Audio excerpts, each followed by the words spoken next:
خشک شاخوں کو سکی ٹانی ہوئے میرے آقا ان گلاب دے پھول نال نواز چھڑ دیں۔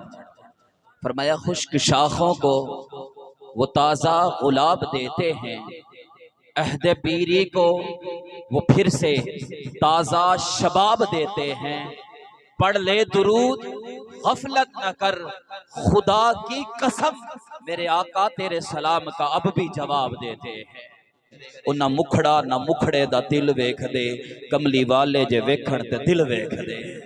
ہر کوئی چیز دے دی جاتی ہے لیکن کبھی محبوب کسی کو دیا نہیں جاتا۔ تو اللہ کریم کا یہ احسان ہے ہم مومنین پر کہ اللہ کریم نے اپنا محبوب ہمیں عطا فرمایا ہے۔ فرمایا اے میرے محبوب ان لمحات کو یاد کیجئے۔ میری جو ڈیوٹی ہے نقابت میں کوشش کروں گا اسی میں رہوں، گفتگو زیادہ طوالت نہ پکڑ جائے۔ فرمایا میرے محبوب ان لمحات کو یاد کیجئے، ان حسین گھڑیوں کو یاد کیجئے۔ یا اللہ کون سے لمحات اور کون سی گھڑیاں اپنے محبوب کو یاد کروا رہا ہے۔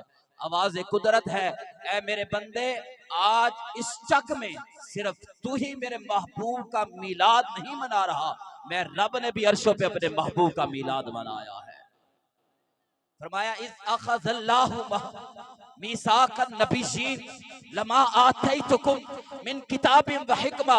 فرمایا ایک لمحہ تھا، ہم نے محبوب کے نام کی محفل کو عرشوں پہ سجایا تھا، انبیاء اور رسل کو بلوایا تھا اور اللہ رب العزت نے خود خطاب فرمایا تھا، اور عنوان آمد مصطفیٰ رکھ کر اللہ نے اپنے محبوب کو اس محفل پاک کا دولہا بنایا تھا۔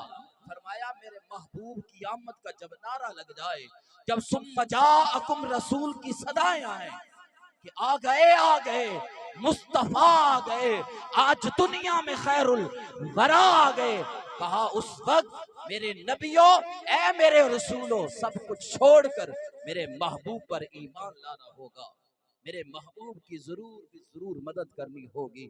تو برادران اسلام کتنے خوش نصیب لوگ ہیں، اقصا دے وچ آقا میرے پڑھ کے نماز پچھے تیرے نبیاں نو بھی یہ کہنا پیا تیرے جیا کوئی نہیں ہے۔ آقا علیہ السلام کا امتی ہونا یہی ہم سب کے لیے بہت بڑا اعزاز ہے۔